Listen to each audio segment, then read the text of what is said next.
Okay. So I remember you one of the last slide I present during the first part of the course. It gives you an overview of our quality problems. So on the left side of the picture, you have all the sources of pollution, which are mainly due to human activities. And usually we divide these activities into industries, residential, transport, and agriculture. You have also biogenic sources, which are emitted by plants. So basically, industries emit a lot of sulfuric oxide. Transport, they emit a lot of nitrogen oxide. But residential sources emit also nitrogen oxide, sulfuric oxide. They emit also a lot of primary particulate matter and carbon oxide, carbon dioxide, carbon monoxide. They can emit also hydrocarbons, so VOCs for volatile organic carbons. And hydrocarbons are emitted especially by biogenic sources, by plants. But it can be also emitted by human activities. And finally, agriculture emit ammonia. All these pollutants which are emitted are called primary pollutants. They are dispersed in the atmosphere. That means transported by the wind and diffused by the agitation of the air, of the atmosphere. And with sun, they can generate chemically what we call photooxidants, ozone, for example, or particulate matter. All the pollutants who are not emitted but formed chemically by chemical process in the atmosphere are called secondary pollutants. And with humidity, all these pollutants, they can generate acids, sulfuric acid, nitric acid.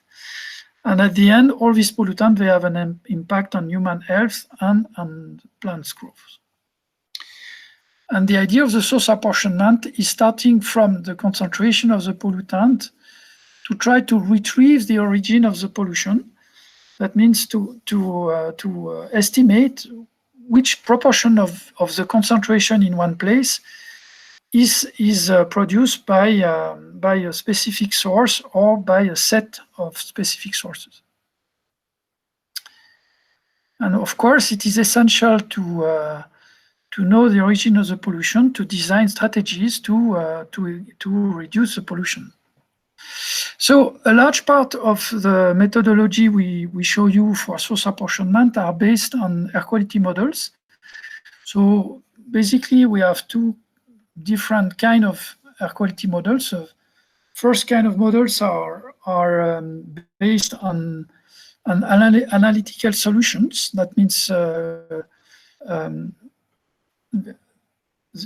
all the pollution depend on the mass balance in the atmosphere, mass balance of pollutants. And you can solve this equation of mass balance to find an analytical solution. So one of the famous ideas is what we call the Gaussian models. These models, they are designed to simulate, to calculate the dispersion of a plume of pollution emitted by a stack. So it's like you have a punctual source, and after this punctual source, the pollution is simply transport and diffuse. There is no chemistry. We estimate that the agitation of the air, the turbulence is homogeneous everywhere. We assume that the wind is constant. And then when all these assumptions are realized, then we can compute an analytical solution which gives us the concentration of the pollution everywhere as a function of the emissions, the emission fluxes emitted by the stack, and the wind speed, U, and the standard deviation of the plume. That means how large is the plume. Then there are some rules, empirical rules to compute the sigma y and sigma z, the diffusion of the plume as a function of the wind and the solar radiation. So these kind of models can work only for passive tracer. That means for pollutants which are not reacting. So they can be a little bit improved to calculate not only punctual sources but also linear sources. And usually we are using such kind of models to simulate the dispersion of primary pollutants because they are not so much affected by chemical reactions. So this is an example of simulation of results of the simulation of the concentration of pollutant over a city with a Gaussian model. So as you can see, the streets of the city are in red. That means higher concentration are in the streets. And as far as when you start to go far from the streets, the pollution is dispersed, and the Gaussian model calculates a concentration which is lower and lower. That means you are progressively going from the red to yellow and to the green color, which tell us that in fact the concentration is reduced when you start to go far from the source. When we want to simulate, for example, the particulate matter, then we need not only the dispersion, but we need also to simulate the effect of the chemistry, because a part of the particulate matter is formed chemically, and we saw in the exercise the formation of ammonium nitrate by combination of nitrogen oxide and ammonia. So such kind of model are called chemical transport model. It's a family of model. It's part of a family of model called Eulerian models. These Eulerian models, they are solving the mass balance equation for each pollutant in a mesh. So that means in each cell of the mesh contain a certain concentration of pollutant, and the model compute how much mass will move from one cell to another cell, how much mass of pollutant will be generated or destroyed by chemical process inside the cell. But it will also take into account the emissions, which are released in the mesh from the ground level, and the boundary conditions. That means the concentration which can come into the grid. And this calculation is done for all the pollutant we saw before. That means nitrogen oxide, VOCs, ppm, SO2, and HNO3, that means ammonia. And of course, we have to estimate the emissions of all these pollutants everywhere in the domain. And such kind of models, they need meteorological data. That means the wind speed and direction, the temperature, and the solar radiation. Because this wind and temperature and solar radiation, they will affect the mass transfer or the mass formation of destruction in each cell. All these meteorological parameters, they are computed by another model, which is a meteorological model, which is also computing wind temperature on a mesh divided into cells. Just because we have a limited capacity of calculation, we cannot generate an infinite number of cells. We have to find a compromise between the size of the cell and the size of the domain. If you have a big domain with a very small cells, then you have to compute many points, and it is not possible. That means you have or to reduce the size of the domain, or you have to increase the size of the cell to keep a reasonable number of cells. So to find a way to compute the pollution over a large domain, but with good resolution, that means small cells, we use what we call nesting techniques. So for example, if we want to focus the calculation over this region of France, which is just a region between France and Germany here, in blue on the map. Then we choose a small domain with small cell, and then to calculate the boundaries of this small domain, we use a larger domain, which use larger cell, and this larger domain will calculate the boundaries for the smaller domain. And here you have an example where we chosen a free embedded, free nested domain to cover all Europe with a relatively good resolution over this region between France and Germany. So I don't know if you have any questions about the model. So then how we use a model for source apportionment, but once we know the emissions, we simply divide the emissions, reduce, let's say, the emissions into the input file of the model, and we compute the concentration with full emissions, and we compute the concentration with reduced emissions. When we compute the difference between the two, we can calculate an impact, what we call a potential impact, which is used for source apportionment.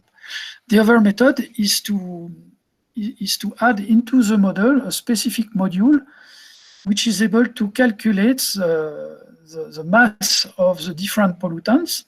So in such kind of models, we have the possibility to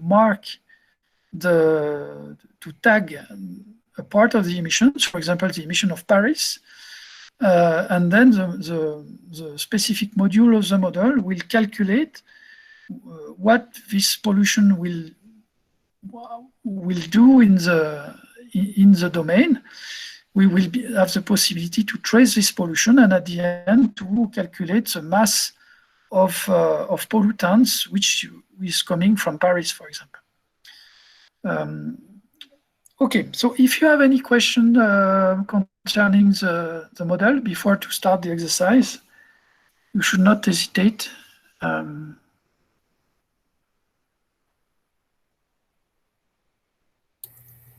I think it's okay, Alan. Thank you. Okay, so the idea of the exercise is to show you a concrete example of what we did over Europe in one of our last publication.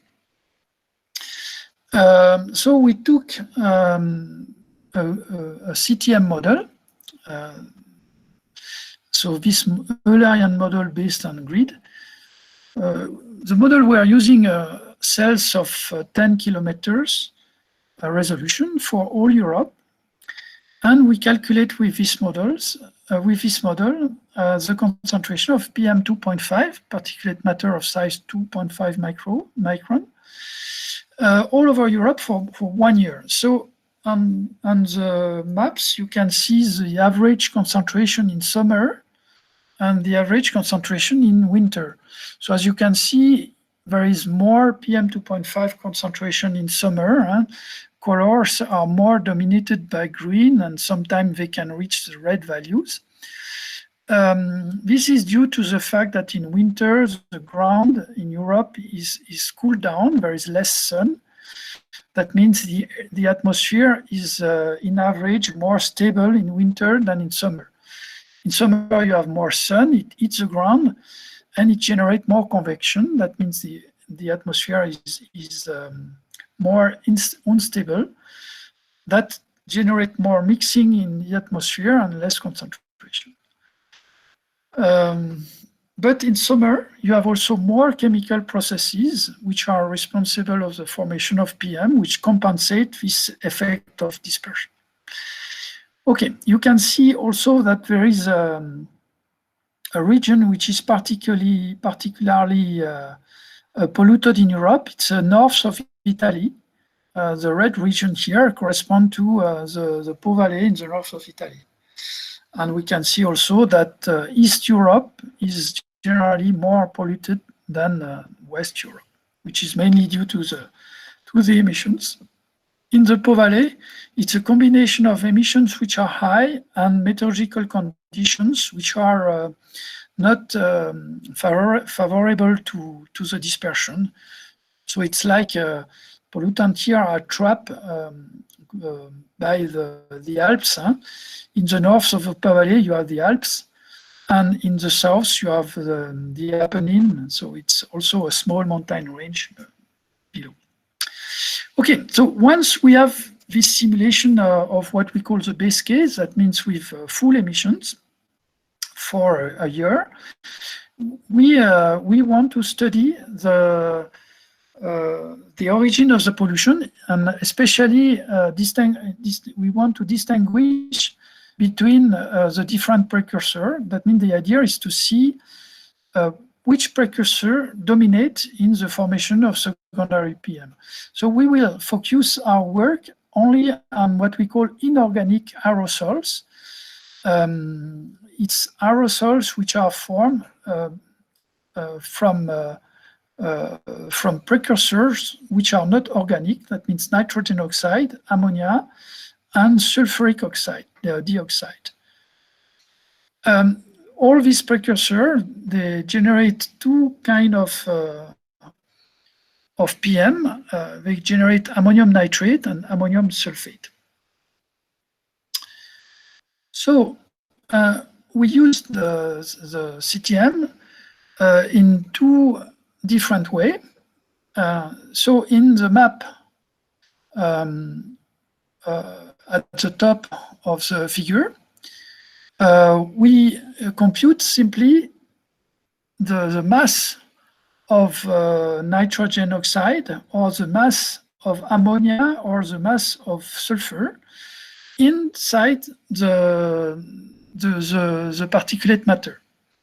That means if you see a region which is in red, that means that in the PM 2.5 of this region, there is more mass of sulfur SO4 than of nitrogen oxide or ammonia. If the color is blue, that means the mass which dominates is the NO3, that means nitrogen oxide. And we have a map, and when it is green, which is not the case, you have no green on these maps, but it would be the ammonia would dominate. You can see a map for summer and a map for winter. To plot the maps below, we use another technique, which is based on the reduction of emission. That means we compute the potential impact. So the color is blue, that means that the reduction of NOx is more efficient than the reduction of ammonia or sulfuric oxide. That means the most efficient reduction we could expect on the PM 2.5 will be due to a reduction of NOx.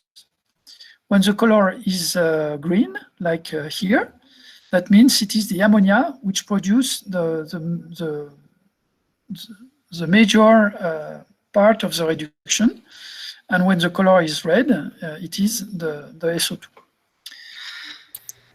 Sorry, Okay. Alain, are you showing a map? Yes. Because we are not seeing, we do not see the map.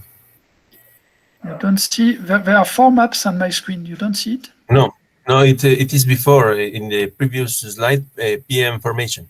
It stops there. Oh, okay. So I will stop the...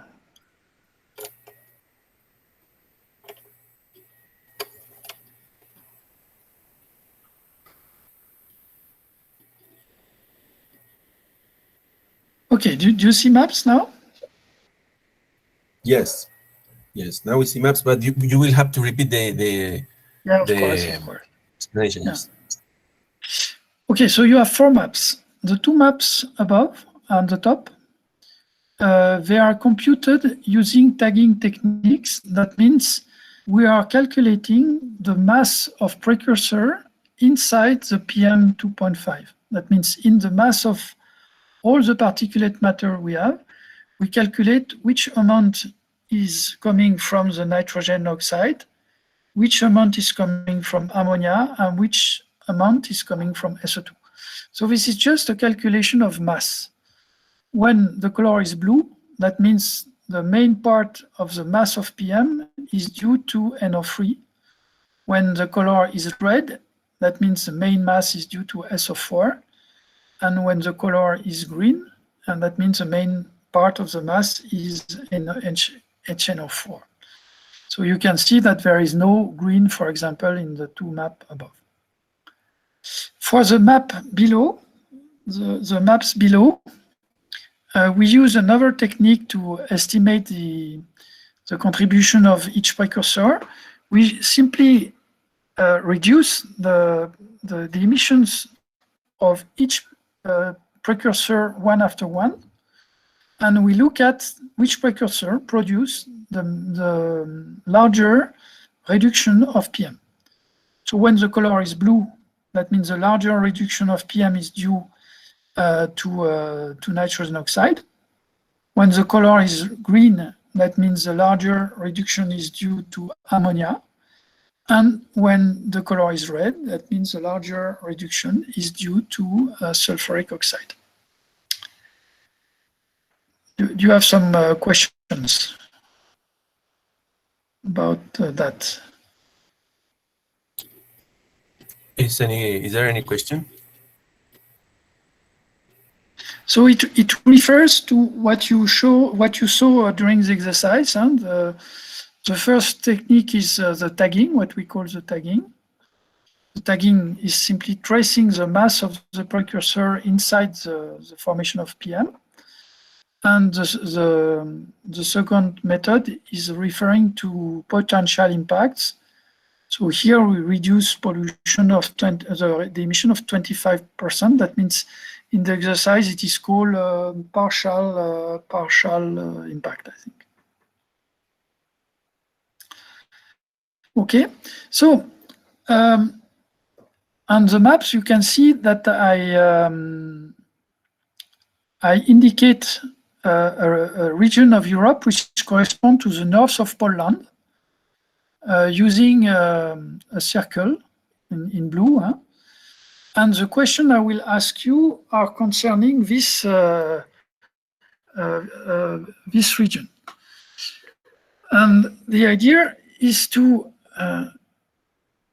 imagine what you could advise to a policymaker of this region if you know the results of our simulation, of course. So if you look at the maps, the models tell you which precursor will generate the larger reduction, or which mass of precursor dominate in the particulate matter of, for example, north of Poland. It can do it in summer and in winter. Okay, so the first question is about summertime.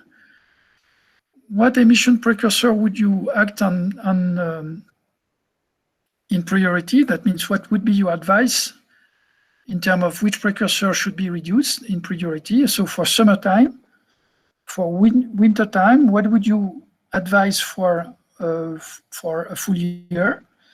And the last question is simply to tell us how did you get your answer? Is it using the tagging only, or the impact only, or both methods? So what I suggest now is, Luis, if we could share the student in groups, then groups could answer to the questions, and when you will be ready, we will ask one or two or three groups to tell us what they answer. Okay. Could it be groups of three people, 3 students? Yeah, it's fine. How many students do we have? We have 14, I think. Yeah, so it can be 3 or 4, I think. Okay, so I suggest we organize in the same order we have in the chat. So Andrés Camilo will work with Ángela Cristina and with Camilo Alberto. Okay, groups of 3.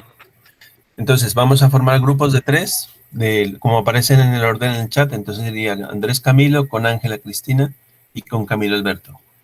Y el segundo grupo sería Darwin con Eider y con Jenny Fernanda. El tercer grupo sería Johan, Sebastián con Johnny y con Marco. Y el cuarto grupo sería Marta, Oscar, Alejandro, Oscar Darío. Marta, Oscar, Alejandro, Oscar Darío y Oscar Mauricio. Quedaría de 4. Ah, y Paola. Ya quedaría muy grande. Bueno, Paola, te puedes unir al primer grupo, al que está arriba con Andrés Camilo. ¿Sí? Entonces quedaría Listo, profe. Paola, Andrés Camilo, Angie y Camilo Alberto. El segundo, Darwin, Eider y Jenny. Tercero, Joan, Sebastián, Johnny y Marco. Y el cuarto sería Marta, Oscar Alejandro, Oscar Darío y Oscar Mauricio. ¿Listo? How long, Alan, do they have to answer these questions? Would say 5 minutes, not more. Should be enough. 5 minutes, okay. Okay, so we have 8:19. Son las 8:19. Entonces volvemos a las 8:25. 25, sí. Don't try to find something complex. Huh? The answer is relatively easy to find. It's Okay, and don't worry, even if you are doing mistake, this is not. Okay, then we crucial. will ask one student from the group to answer the questions. Yeah, the idea is to ask one student of one group to answer, and then another one for the second question. And Okay, okay. Okay, so 5 minutes.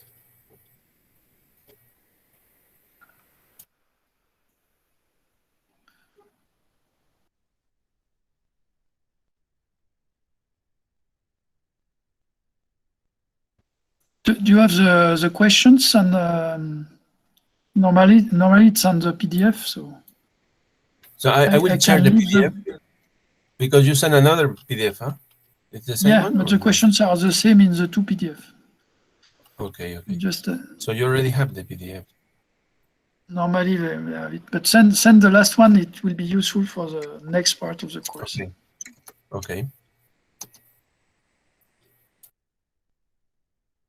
And last thing, I will send you, Luis, the few slides for the correction of the exercise. And if you could send it to all students also. But not now, because they are. When the exercise will be finished, you will have to send it to the students.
merci, Luis. Okay, but maybe they need a little bit more time. Let's ask. De pronto, si necesita más tiempo, nos dicen. Ya se cumplieron los 5 minutos. Camilo, ¿está bien? Camilo, Darwin. ¿Ya pudieron responder la pregunta o necesita más tiempo? Eider, Jenny.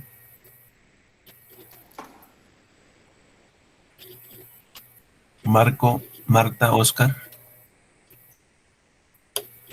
I think they are in a separate chat. They cannot listen. Maybe. Profe, un poquito más de tiempo, por favor. Maybe, yes, maybe 4 minutes more, Alan. Okay, Because okay. they had to organize to meet. They had to create a meet. Of course. Yeah. So, a las 30, por favor.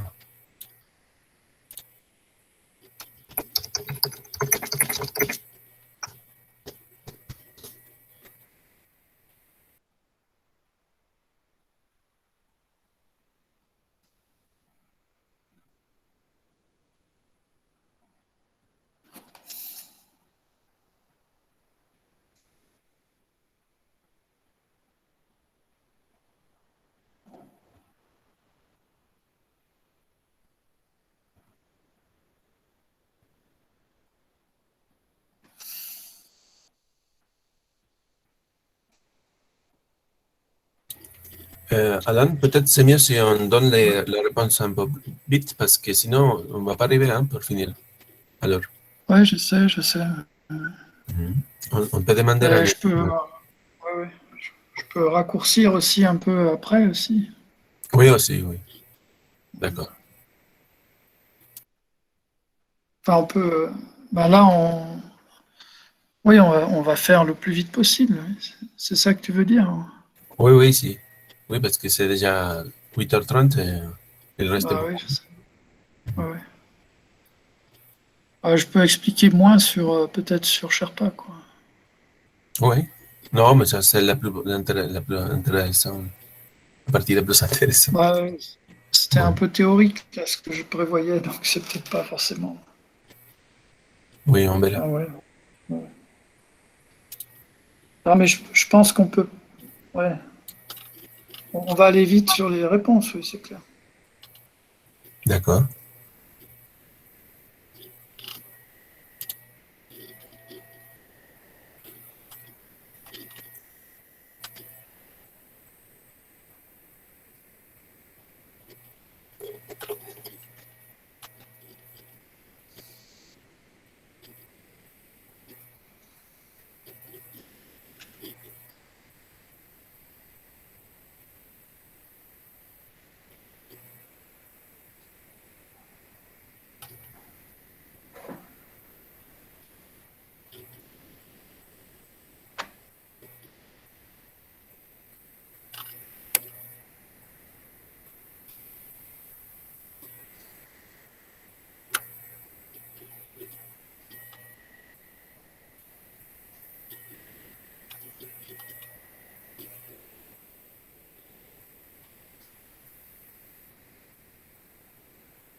I think it is time. Yes, okay. Is it okay? Let's ask Angela, Cristina. Is it okay?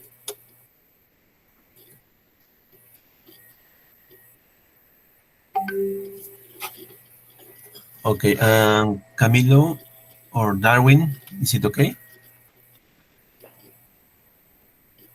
Or Jenny and Joan Sebastian? Johnny? Yes, teacher, for me it's okay. It's okay? Marco, Marta, Oscar? Yes, we are ready. Okay, Oscar, Paola, Oscar, Dario, is it okay? Yes, teacher, it's okay. Okay, so Alan, we can go ahead. Yeah, okay, so just choose a group and for the first question and ask somebody to answer. Maybe you ask the first question and let's see who wants to answer. So the first question was concerning the summertime. Yeah, so who wants to answer first question? During summertime, what emissions precursors would you act on in priority? Who wants to answer? Maybe Angela, Cristina? You can answer in Spanish if you want. Yes, in Spanish it's okay, no problem. Or maybe Joan. For summer, teacher? Yeah, first question for summer. Okay, during summer, I prioritize maybe SOx emission, sulfur dioxide emission. Mm-hmm. Sulfur Okay, and why why did you choose SO2? I don't know, because in the region, you know, the most important emission is sulfur dioxide. For this reason, I think it will be convenient to prioritize this kind of emission. Mm-hmm. So as you can see in summer, the two methods indicate that SO2 dominates. So that means a reduction of SO2 will have an impact on the PM. And it's more than NOx or NH3. Okay, so now same questions for winter. For winter, can you yes. choose somebody else, Luis? To choose somebody? Yes. And, maybe Marco, Andres? Yeah, we discussed with Johnny, and in winter it's a bit more complicated because we are not sure in between the two methods which is the right one. So maybe our guess is to trust in the tagging method and say that the NO3 can be the precursor we should take care of for winter. But we are only guessing in that the tagging method is maybe more reliable than the other. Okay, so it's true that now we have a problem because the two methods, they are not showing the same results. So the problem, in fact, is that tagging is given you the mass of each precursor, but it does not tell you which precursor will have an effective effect on the reduction. The impact, the method is designed to look at that. That means it's clear that in winter in Poland, the mass of ammonia is low, and we can understand why. Because in winter, there is less agricultural activity than in summer. So that means there are less ammonia released in winter than in summer. On the other hand, in winter, you have more, for example, heating system. And that means this heating system, they will emit more NOx. So the mass of NOx is larger, and I would say much larger than the mass of NH4. So that explains you why you have this blue color there is this blue, sorry, just 1 second. There is this blue color in Poland for the tagging. But in fact, the most efficient precursor to reduce the PM2.5 concentration, it is not the NOx, but the NH3.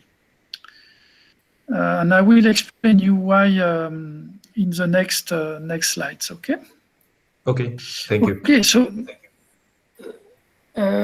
so then the third question was concerning what to do if we want to reduce the PM in summer and winter. Yeah, so Luis, Oscar Mauricio, could you give an answer?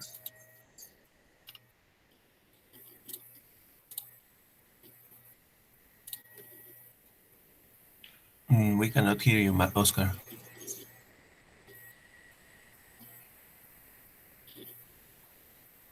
So he's trying to improve his microphone. Hello? Yeah. Hello. Hello. Okay. Okay. The third question is about the average. Is Average. in average. Yes. We were discussing this because we weren't sure what pollutant, what precursor to pick, because for summer it's SO2, and for winter, if we were going by potential impacts, then it would be NH3. So we weren't really sure what we would have to give priority in this case. So you can choose both, huh? No problem. Then yes, if You have no choice. That means you have to choose to reduce sulfur dioxide and ammonia. And of course, there is a kind of paradox, because ammonia should be reduced in winter when the concentration are already low. And I will explain you what's going on and why we are in this situation. So it's not so easy to explain that problem to decision maker, huh? Because and the legislation is not adapted to that, of course, because the legislation is the idea of the legislation is to reduce a pollutant when the concentration are high. But here, what the calculations show is that for ammonia, we should reduce ammonia when emissions are low. So it's a bit paradoxal. Okay, so concerning the last question, you should not use the tagging to try to design a strategy of reduction, except when the situation is linear. So in fact, I will show you that for SO2, the relationship emission concentration is relatively linear. This is why tagging and potential impacts give the same results in north of Poland, which is not the case in winter. And in winter, the nonlinearity is strong, and the tagging give us, in fact, a wrong answer. So I will explain you why we are in this situation. First of all, I don't know if you see my new slide about NO2 and NH3 limitation regimes. Yeah, okay. So here I give you a very schematic idea of the formation of ammonium nitrate. In fact, ammonium nitrate results from the combination of nitric acid and ammonia. And this nitric acid, it is formed from NO2. So basically with ozone and other component, and water also. So this nitric acid, in fact, is in gas phase.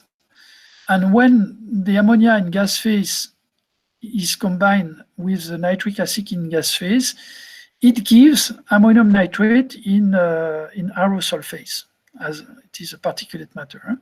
So in fact, it's two ions, one cation NH4 plus and one anion NO3 minus.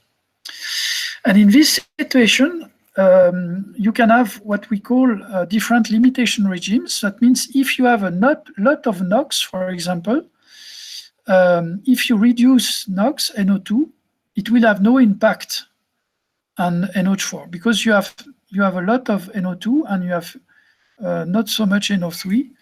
That means a reduction of NO3 will have an impact, but not a reduction of NO2 because you have too much NO2.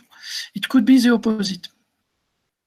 So this situation of limitation regime can be illustrated by this figure.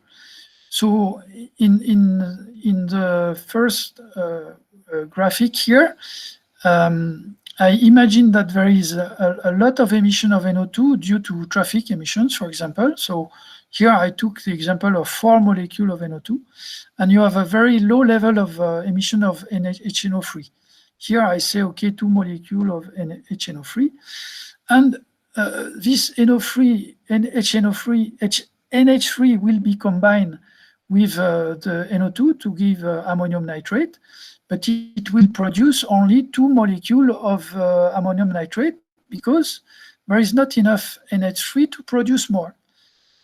And it will remain 2 molecules of NO2, which were not used to generate particulate matter. If you reduce NO2 of 50%, for example, so you see no effect, because in fact you reduce your NO2, which were not reacting with HNO3. That means if you have a large amount of NO2 in comparison to HNO3, the regime is not limited by you have an excess of NO2, and a reduction of NO2 has no impact. And if you want to see an impact, you have to reduce your NO2 of a lot of percentage, with a very large percentage. But if you reduce HNO3, you have an immediate impact. You can see an immediate effect. Here you reduce your HNO3 by a factor 2, and you reduce your ammonium nitrate by a factor 2. So you see, this is a kind of paradox, because when you have low emission of HNO3, in fact, the regime is very sensitive to HNO3. We said that the regime is limited by HNO3. So the reduction of HNO3 will have an impact, reduction of NOx will have no impact. So of course, if you use tagging, you will have an information about the amount of HNO3 into the PM pollutants, and your conclusion will be that the mass of HNO3 is low with regards to the mass of NO2. And at the end, it does not indicate anything about which pollutant which will be the most efficient for the reduction. And in this situation, it will give the wrong answer. Do you have any questions about that? ¿Alguna pregunta? ¿Algún comentario? So Okay. we are talking about that because now many people are using tagging modules to design strategies. And this is not appropriate. So this is why we are teaching that, and we are writing a scientific article about this problem. So in the case of SO2, the formation of aerosol is a little bit different than for nitrogen oxide. In fact, SO2 will generate sulfuric acid, a little bit like nitrogen oxide was generating nitric acid. But the difference now is that this sulfuric acid can be in a solid phase. That means it can be a particulate matter. That means the formation of particulate matter from SO2 does not require HNO3. Then, of course, HNO3 can be also associated to sulfuric acid to give ammonium nitrate. But as you see, there is no possible way to have a limited regime, because even if you have no ammonia, your SO2 will give sulfuric acid and it will give aerosols. So this transformation is more linear than the previous one, because there is no possibility of a limited regime. And that explains you why the two methods, tagging and a potential impact, gives the same kind of diagnostic at the end. Okay, this is to explain you the results on the maps. Do you have any questions about that?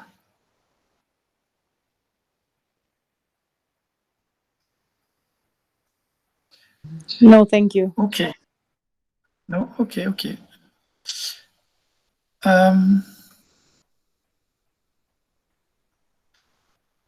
So now,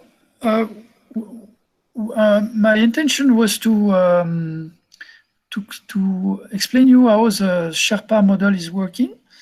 So just because we have only a little bit more 10 minutes, which is very short, I will explain you what Sherpa is doing and why we develop Sherpa, without explanation in detail about the mechanism of Sherpa.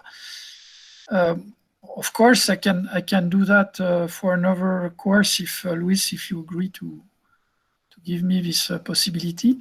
Oh yes, of course. Yeah, so we can do it if you agree. Okay, why we develop Sherpa? So the main advantage of the CTM models, it is that they can take into account a lot of processes, and especially the chemical processes. But they have a big disadvantage, which is computational time. And in fact, just to give you an idea, the time step of such model is 10 minutes. That means the model is computing the concentration each 10 minutes, but he has to model 1 year. So it represents 52,000 time steps. That means 52,000 calculation steps for 1 year simulation. But they have to compute it also for every cell. And generally, we have around 250,000 cells. That means at the end, we have 13 million calculation steps. And if we want to simulate 1 year, it took days. So of course, it depends on the computer you use, but it can easily reach 1 week. That means you can simulate 1 year, but you cannot simulate many scenarios of reduction to understand which activity sector, which source should be reduced in priority. Especially if you want to simulate that automatically to find the cheapest way to calculate to reduce pollution. So what we are doing in such situation is to use what we call source-receptor relationship models. The idea of such model is to find a simple algebraic relationship between the concentration in each cell and the emission of each cell. Or if I want to be more precise, it's the idea is to find a relationship between the change of concentration in one cell as an algebraic function of the change of emission of every cell and every pollutant. So if we succeed to calculate concentration in this way, then the calculation will be much faster. And instead to use days to simulate 1 year, we will use only minutes, 2 minutes, 2 minutes, sorry, to compute 1 year. The difficulty is to find the coefficients which are needed in such algebraic relationship between concentration and emission. So to compute the coefficients, in fact, we are using few simulation of the CTM. That means we use the CTM, we run the CTM, reducing the emissions of some precursors, and starting from few scenarios, we can retrieve the coefficients needed for the relationship. And with around 10 to 20 scenarios, then we have the possibility to compute all our coefficients. And then we just need few minutes to compute any kind of reduction scenarios.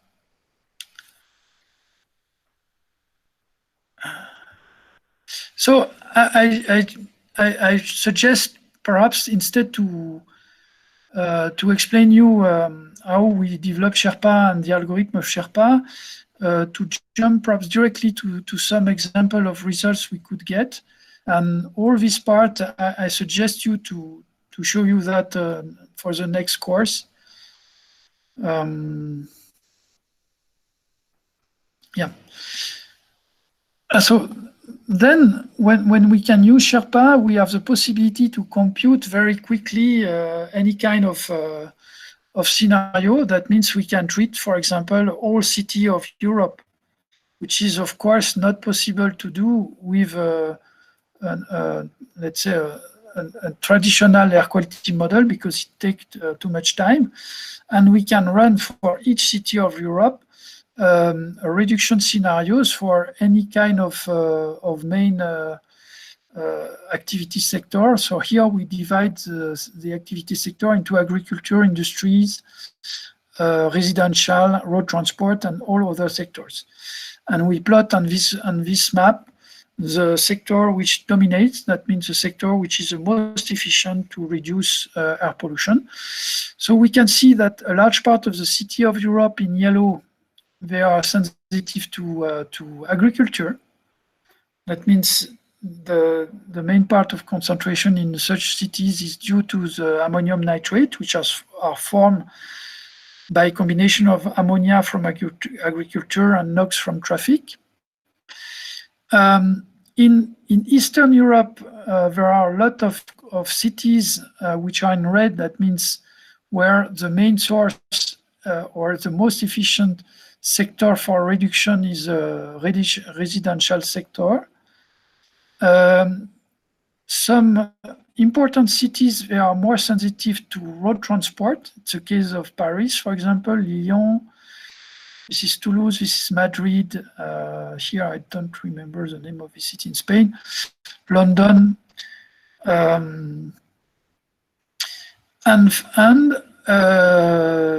Industries.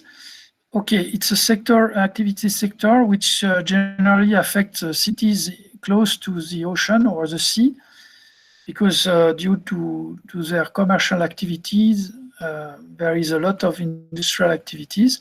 You can recognize also the Ruhr area in Germany here, which is very active in terms of industrial activity.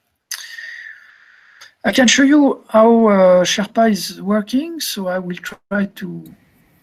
Alan, sorry, there is a question. Yes. In the category others, what sources are included? Do you remember? Yes. So other, it can be, for example, shipping, all the boats, which are not included in road transport. It can be mining exploitation, when we, for example, coal mines, and it's not a part of the industries. What else? Waste also, the fact that waste they can emit methane, for example, and different kind of pollutants, all concerning waste and waste treatment. And yeah, and I don't remember exactly. You can. Is it fine? Okay, so Yes. I suggest to share again my screen. There are other questions, or? No, it seems okay. Okay, so I start Sherpa. Do you see my screen with Sherpa? Yes. So Sherpa give you the different possibilities. Oh, sorry. You can choose between what we call source allocation. So source allocation is in fact source apportionment. It's a little bit long to compute, so I will not choose this option. Another option, sorry. Another option is what we call a governance area, governance control area.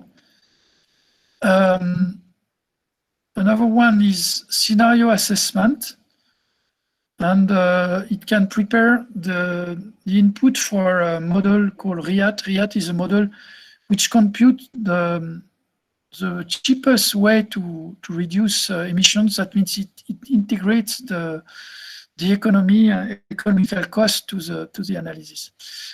I will choose the scenario because it's relatively easy to manage. Do you see on my screen a map of France? No, it's frozen now. We see No. your Sherpa tool, but now it's frozen. Okay, so I will try to.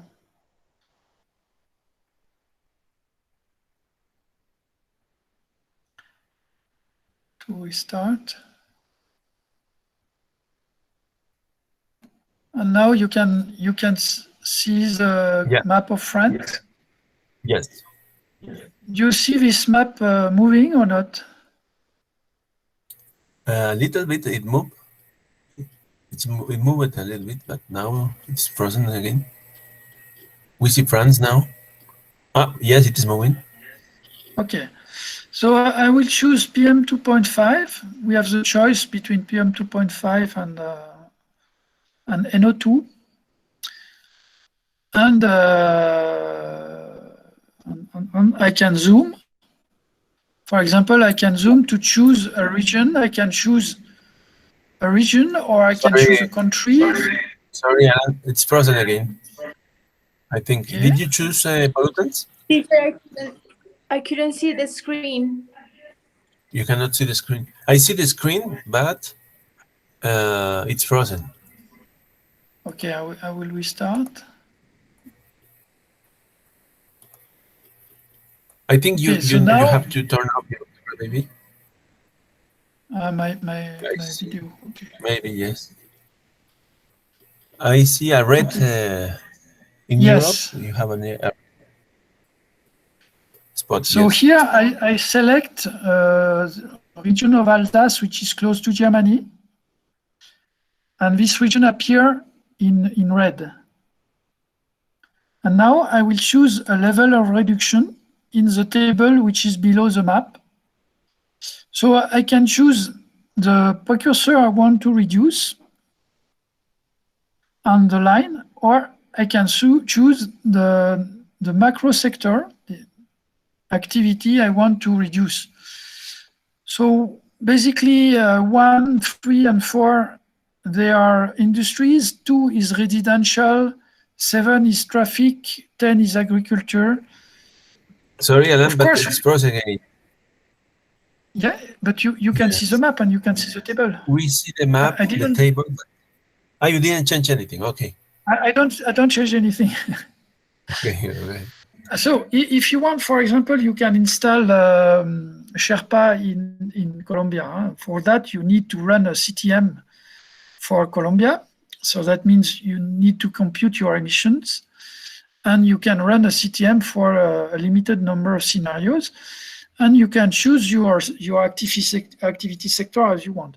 Here, we choose simply the 10 activity sectors which are defined in the for Europe generally. So just to show you, I select now a reduction of 100% of the emissions of the red region. And I will calculate the effect of this reduction on the, concentration, but I made a mistake, sorry.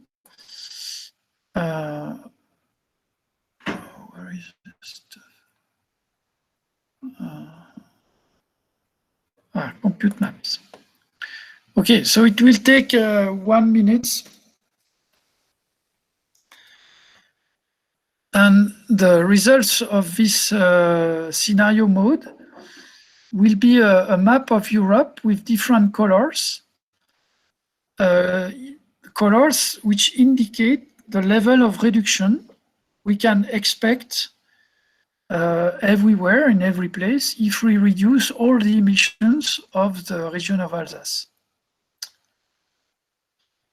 So basically, Sherpa is doing what a typical air quality model is doing, except that now you have the results in 1 or 2 minutes instead of 1 or 2 days.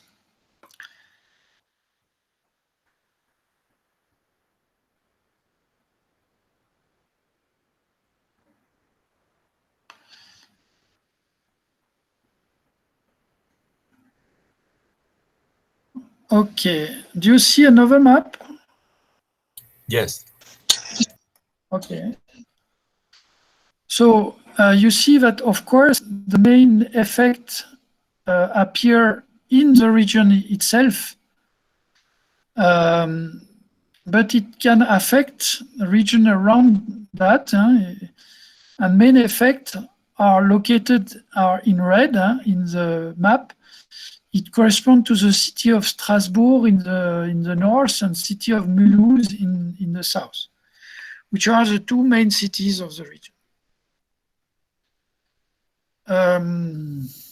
Okay, then you can also calculate health impact, for example. You can also show the map in percentage and not in microgram. So now the colors correspond to percentages. So you can see that when you reduce all the emission of Alsace, the maximum reduction you can reach is around 43% of the concentration. That means that the rest of the concentration is coming from outside Alsace, and Alsace is responsible of 43% of its own pollution in PM. Do you have any questions concerning Sherpa? I know it's a very short presentation, but it can give you an overview of what we can compute with Sherpa.